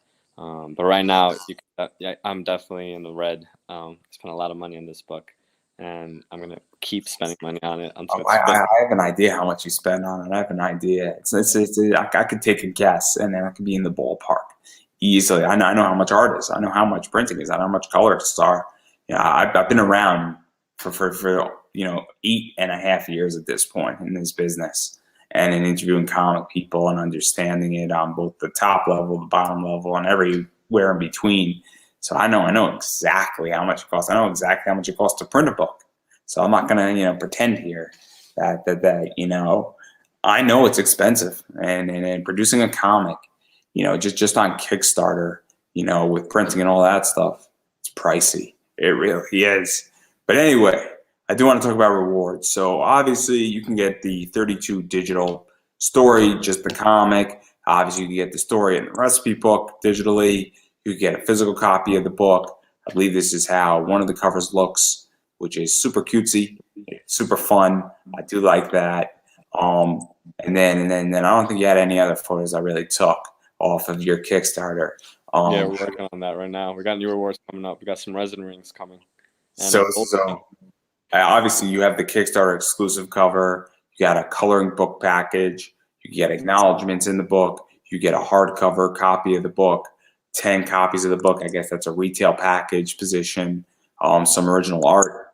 And obviously, there's a lot of stuff that can be picked up from this. And it's all different price ranges. I think just like the 32-page digital is what, like $8, I want to say? 32 page. I forgot. I had to look at the Kickstarter. The digital. I think it's relatively cheap. I think it's under like $10 just for the digital, just the 32-page, and I think the recipe is like 12 or 15. I want to say. Yeah, I have to look at it again. I've been so busy with freaking work. Back to the Kickstarter page and update it. I got new rewards coming out too. So there's a bunch of rewards, and then obviously there's a bunch of other stuff that's coming out. So obviously adding rewards is always fun, and obviously getting original art isn't that expensive with this as well. So if you're an original art junkie, or you want to take a spec on art, because God forbid this thing takes off and then it becomes a big motion picture, or an anime, and then you have the original art, you can go flip that and make bank on it. So I'm just saying, there's a possibility here, that great time to get original art is all I'm going to say. But there's a lot of stuff that can be done, and obviously people can get a bunch of different things going on. If you're a teacher, this is definitely an age-appropriate book, and you like comic books, $10 for your classroom might not be a bad move. I'm just saying, and I'm sure Chris, if you were teaching and in today's age, would happily, if you ordered $10, hop on a Zoom meeting with your class at some point if you're all reading it as a class. I'm sure if you politely asked, he would do it. Not to put you on the spot. No, I would. I'm just saying. I'm just saying. So obviously a lot of stuff's coming out. And what was this like, even just building out the reward stuff? Because obviously all these rewards have an economic value. Yes, it was difficult for me. I went through that too. I know. Kept thinking of how high or how low I should put it, and I just decided because I'm paying the team a good page rate. My page rates are higher than most of the publishers, except maybe not DC and Marvel. But when I was hearing page rates from like the other publishers, my all my rates were higher than theirs. So because of that, I made my tiers a little bit more pricey than usual. Because when I compared it to other Kickstarters, their tiers were more affordable. But I made my tiers for funding my podcast are pricey. But it's hard to know like if it's too high or too low. Sometimes it's hard. I'm worth it. As in the great words of Fifth Harmony, I'm worth it. No, I know how to wear a suit in golf, so I'm worth it. And I get attacked for my rates, and I'm like, I'm worth it. I'm worth every cent. I'm sorry, that's my rate. Deal with it. If you don't like it, go find somebody else, and you're gonna have a hard time finding people to who are cheaper than me on my rates. And I like my rates, and I'm keeping them the way they are. In fact, they're going up in January. So if you want to advertise on my show, I recommend you lock me in now. I recommend, because they're going up. And when I will see you in Space Cowboy, they're going up then too. So that's all I'm going to say. But joking aside, what is that like to figure out the sweet spot? Because obviously I have a number with that I picked on my show, which I'm funding season 3 for on my Kickstarter. May or may not decide to go forward at $750 because that's really all I need.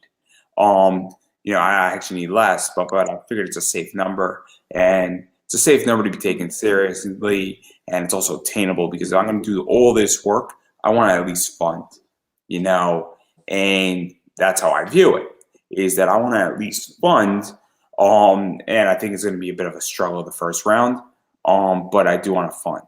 And also, though, when you're producing a comic, it's a little bit more expensive because my expenses as a one-man podcasting team is very, very minimal. Versus your expenses producing an actual comic, as well, it's more pricey. Yes. Yeah, the expenses for the art team and then just the back matter itself, like concept art was all paid for. I don't know how some people pay their artists. I've heard they just do like 1 or 2 character designs, and that's included with the penciling or the artwork of the comic. But I paid all my artists hourly rates for concept art, and we spent a few hours on that concept art because we have a lot. So that the price that was all I chose the price because of all my expenses, and that price doesn't even cover that. It's just a small part that because I'm a new publisher. I'm new to the scene, so I had to lower it down, and it's hard. It's hard because. But isn't it also though that because I've spoken to people about variants, and I was going to produce a variant, but I ran into some economic issues, and at some point I'm going to. I know exactly how much it's going to cost me to produce a variant. One of the things that I want to do if I want to stick around is my first variant. I'm going to make it dirt cheap. And I'm going to lose money on it. And the reason why I'm willing to lose money on it is because if I produce a really good variant and then I produce a position where now everybody wants that variant and I can't deliver to you, all of a sudden, the next time I produce a variant that's just as good or better, people are going to be like, oh man, I need to get this now because that book sold out. It's selling for $70 on eBay and it only costs $20. Man, I need to get in on that variant now.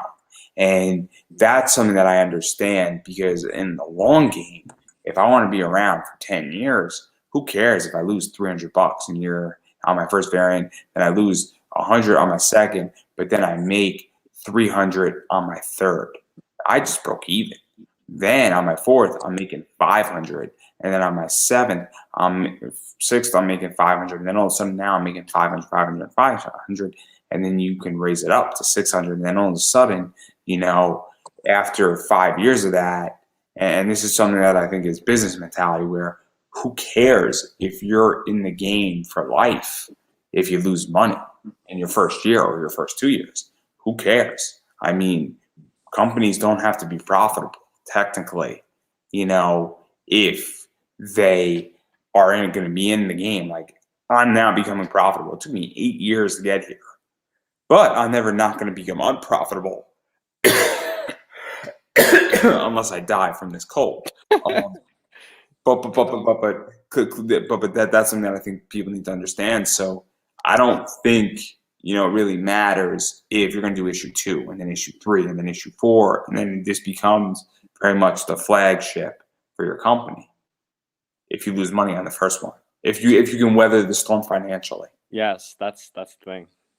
Again, I go back to the idea that most people, I feel, in comics don't understand the golden rule. Learn how to take money out of your business. Once you understand how to do that, you are set for life.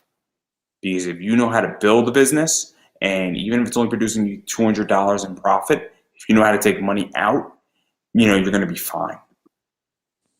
In reality, I've learned that lesson in the last 3 years.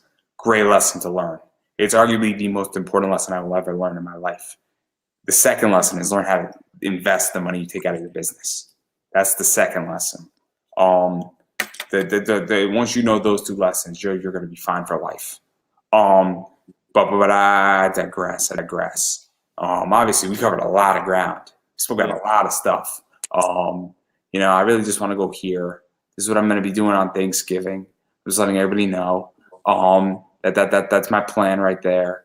And then obviously, we spoke about Kickstarter and all that stuff. But I am curious, before I let you go and give you a chance to promote yourself, where do you think COVID and conventions are going? Because all throughout 2020 and 2021, and even going into 2022, obviously cons look uncertain in a lot of ways. They look very confusing. They look somewhat appealing and somewhat unappealing, in my opinion. And, obviously New York Comic Con Light went off really well. This weekend, we're going to see how San Diego goes, and that's going to be fun. That's going to be fun and interesting, to say the least. And so I am just curious where you think they're going, because, and even how that affects comics and marketing comics, because I think that it's complicated. It is a safe way. And try not to be too political about the entire COVID thing, but as comic creators, I think that this is a reality we need to talk about. Yeah, personally for me, I don't have much experience in the con world yet. I've attended cons, but as a publisher or as a creator myself, I definitely don't feel like I know too much about the con thing. So did you? And then I'll ask you a different question about that, because, and I'll preface it with me. I used to go to a lot of anime cons and comic cons. I used to present. I wasn't being paid. I did it because I got a free ticket. Was trying to network, and I got nothing accomplished out of that. I got nothing accomplished on a network level, getting people to interview. I got nothing accomplished out of that. On Comic-Con stuff, I've gotten people, and that's cool. And at small cons, I've gotten people, and I've actually had real cool conversations with people and awesome experiences. But, I don't know if I'm ever going to go back to a convention, because I've done more networking through this and just speaking to people online. Yeah. And just reaching out to people. I just reached out to, somebody. I reached out to Ivan Tao. I'm like, hey, man, I love your cover work. Can I interview? He's like, sure. This is cool. It was a fun interview. And I had a blast. With it. And I wish I did the interview better. And it was a lot of fun. I was so excited that I did the interview. I can't wait to have him on again. But the idea is that would have never happened if I was still doing cons. And if COVID never happened. So for me, I'm in a weird position because I'm doing better than ever without conventions. And I haven't made money. I'm more influential outside of cons. And I'm very curious. And this is why, this is the question I'm asking a lot of publishers and comic artists. I'm saying, like, you guys still want to do cons, and why? Because to me, I figured out a different method. I figured out that I'm slaying dragons here without conventions. I'm doing better. I'm making money for the first time without them. And I don't know how you feel about that. And I think this, and it's okay if you don't have an answer, because, I don't know if anybody's really thought about this position. Yeah, I mean, you're talking about content, right? You're creating content. So I'm talking about conventions. No, but I'm saying you're creating content because you're not going to those conventions. So I'm creating more content because I'm not going to conventions, and also I'm networking on this show, and this show is a direct response to conventions not happening. But at the same time, I was doing this pre-recorded before, and so my content level has increased, and it's more meaningful content, in my opinion. And it's also a lot more influential, and I also am reaching more people. And I'm also at this stage now where I'm like, oh, I'm actually doing something where I'm not replacing a convention, but I'm creating a whole new project and a whole new entity and a whole new ecosphere in a lot of ways, I feel. And, I don't know if I need the convention anymore, because that ecosphere was not there for me. And it's a very interesting position where I feel, and maybe I'm wrong, again, I'm the first person to admit it, but I think that the creators can sell more books online.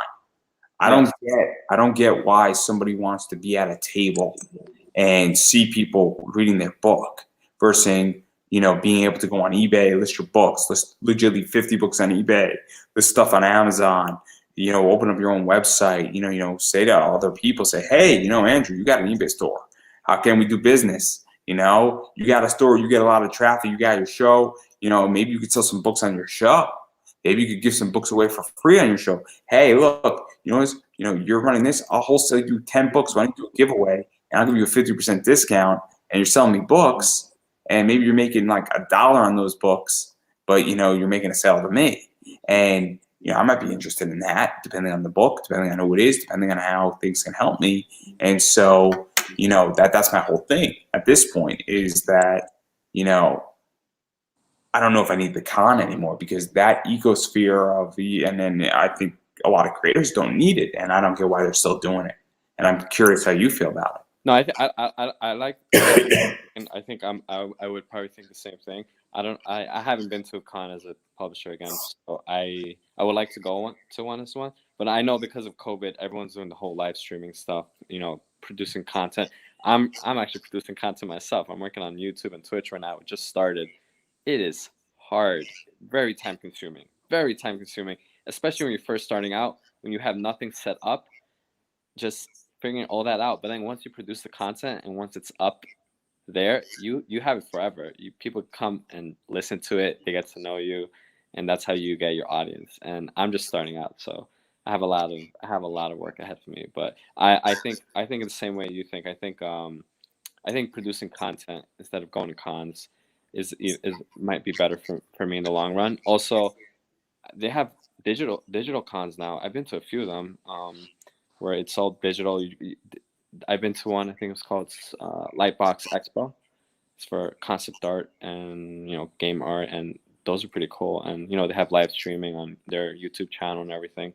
So that they're bringing the con to. I mean, I'm not even a fan of that. I'm legitimately completely digital pivot 2.0. Where I think producing a lot of content, I think having a bigger digital footprint, I think, doing stuff like this, and I'm way into that. I think understanding Facebook ads, I think understanding Instagram ads, I think understanding YouTube, I think understanding algorithms. I mean, my content in December, I'm legitimately like shooting out on Twitter and Facebook like 15 to 20 posts a day, and I am going hard. Yeah, I got to do that. I'm scheduled out. Like if when people interview me, like I shoot out that interview a lot. Like people like don't understand how I do it. And I'm digitalization pivot 2.0. I'm building out a whole product in February, early March, specifically for this, that is going to change indie comics. And it's because I'm upset about something that happened on Kickstarter with me. And I want to take market share away from Kickstarter. and there's a good chance I'm going to do it. And I can't wait to be in front of the comic book liaison in Kickstarter and say, you should have approved my little digital bundle pack I wanted for $12. You should have just approved it, and you didn't. And here we are. And I'm looking forward to that day, and that day will happen. And people don't understand when that day happens, I'm going to enjoy it. I'm going to enjoy every second of that day. It's coming. Every content creator should be well aware that take the bet against me, you might as well give me your house. I'm just saying. And then I'll sell that for pennies on the dollar too, as you watch, walking away from it. So I'm just saying. So now that I've got you in trouble, clearly, you're not getting a deal with DC. Neither am I, or Marvel, or Boom for that matter. You don't want to work for Boom Studios. You don't want to work for Boom Studios. Not after he threw a bunch of comics. The CEO / president threw a bunch of comics in a recycling bin on YouTube. That's a bad video. That's a really offensive video. If you haven't seen it, everybody go watch it. It's a bad one. It actually made it like it hurt. Like it hurts. It hurts deep. And I'm not a comic creator yet. That thing hurts. I have the perfect response video to that video too. So I'm going to send Boom Studios and their headquarters saying, hey guys, do you want to get my submission? I'm going to send them a 50-pound stack of my books as my submission letter to them in response to that video. And I will happily pay for 50 books to be produced just to prove a point. And I will film it. It'll be great. But I digress. So obviously we spoke about a lot of stuff here, and you got a lot of stuff going on. And now that I've gotten you basically fired from Boom Studios, DC, Marvel, Image, Dark Horse, and I'm forcing you to only create your company and kick all the other companies' asses, I believe I should at least give you the privilege and give you a little bit of a head start and a leg up on where can people find you, where can people support this project, where can people support your company, your publishing, how can they get in contact with you, and how can they send you money, because we all need money, and how can they really make this project happen, because obviously, and I'm going to say it, I'm going to say it again and again and again, we are not Marvel, we are not DC, Indie Comics does not have the same money that those companies have, so every dollar matters. So all that stuff, shoot away on what you want to promote and what you want to sell. Yeah, I mean, go on Comical Foods. You look up Comical Foods on any social media platform, you will find my website. And definitely Kickstarter. Right now, we're almost halfway there. Go on to Kickstarter, look up Journey to the Top of the Food Pyramid, and check out the project, back it if you're interested. And yeah, that's where we can find. That's where you can find us. And yes, that's the project we're working on. Yeah, and I'm going to keep saying it, and I'm going to keep going on saying this, and I just said it a few seconds ago, but you have to support indie. What that means is that indie comics is not DC, they're not Marvel. There's not billions of dollars in indie comics and into all these companies. A lot of people have 9-to-5 jobs, and so they're funding these projects because they love it, or they're trying to create a better comic or a more enjoyable comic, or a comic that it doesn't get attention. For instance, a comic about food, those don't exist all that often. They're far and few in between.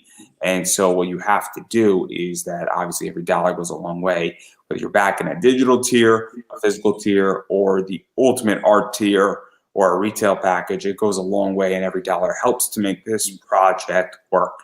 So that's something that you have to keep in mind and really understand. And going even beyond that, and money's great, but also sharing that you backed the project, tweeting out that you shared it, tweeting out at somebody's Twitter, following people on Twitter matters, sharing on Facebook, because Facebook algorithms and Twitter algorithms are not the same as they used to be. And so sharing that is very important as well, and telling people and sharing it on your wall, and, letting people know. And then even if you can't back it, because, money's tight, and I think everybody understands the holidays, people are in rough positions. I know, because obviously things happen, somebody on eBay just made a purchase and they realized that they didn't have the money, and they shot me a very nice message about it. And obviously I understand that, even though it puts me in a rough position. Obviously, people right now are struggling. But if you are in that category and you can't back this project up, what you can do is you could tweet out about it. You could share it on Facebook if you know somebody might be interested, or in a Facebook group. I'm part of 60 Facebook groups. I'm sharing content in all those groups all the time. I have a Facebook group, and people can share content in that. So go out there. If you can't back it, share it in a Facebook group. Tweet about it. Somebody might say, "Oh man, this looks awesome." And if everybody who couldn't back it just shares it in a Facebook group, this project will get so much more exposure, and it goes a long way, and it's free. Or add it to your Instagram story. Do something, because it does make a difference, and it is just as important, and it goes a long way. So I really recommend people share it out and just encouraging it. All you got to do is say, "Hey, cool project, really like it, check it out," in a tweet. That's all you got to do. Just do one tweet. If everybody who sees this, and there's going to be at least 200 people who at least see some of this interview, in the next few days, just shared it out. That's 200 tweets, guys. It's not that hard. Or even shared it out on Facebook, off of my page or off of Facebook. It goes a long way, and it makes a difference. So also, for those who are interested, I am an indie content producer. So obviously I host this show, and I appreciate everybody shares it out. I appreciate people following me on social media. It's Pop Anime Comics is all my social media. So that Pop Anime Comics on Twitter, the Facebook page, if you're watching on YouTube, that's cool. If you're watching in the Facebook group, I appreciate there as well. I do have Buy Me a Coffee. So obviously that goes a long way, and I appreciate every little bit of there, because running a podcast, while I do have sponsors, it is expensive. Also, please use my BCW comic supplies link, 10% off Pop Anime Comics in the coupon code. Goes a long way. 10% is a big deal. When you're buying your comic supplies, it goes a long way. As well as, please, if you're printing a comic, Mix'em is a great company, and they are renewing with me. And for the second time in the second set of interviews for the next, 48 interviews or so. And so please, if you are producing a comic, they produce a great product. Use, my name, Andrew Davis, get 5% off your first order, and please go support them. They are a small business. They are a United States business. And obviously, they do a great product, and they're easy to use, and they're simple, and they do an amazing job. And you could ask people like Ben Cook or Sam Quinton about Mix'em if you're really interested in what type of products they use. So having said all that, as I am slowly clearing my throat here, I'm going to give you the final word. Thanks so much. And thank you so much for the interview. I love the questions that you had, your ideas, your opinions, and just your marketing skills is just amazing. I gotta learn from you. I gotta watch some of your episodes now. I love how you talk, and I really appreciate you having me on your show. Thank you so much. Well, thank you for showing up first and foremost. And I appreciate it, and I just really enjoy your project, and I just wish I wasn't poor, or broke. Poor is a state of mind. Broke is just temporary. I am broke. I am not poor. So I want to make that crystal clear. I also do not have COVID. I have a cold. I want to make that clear too. I legitimately have a cold. Okay, I tested negative for COVID like 2 days ago. Got to make that crystal clear too. So having said all that, I believe that is a wrap.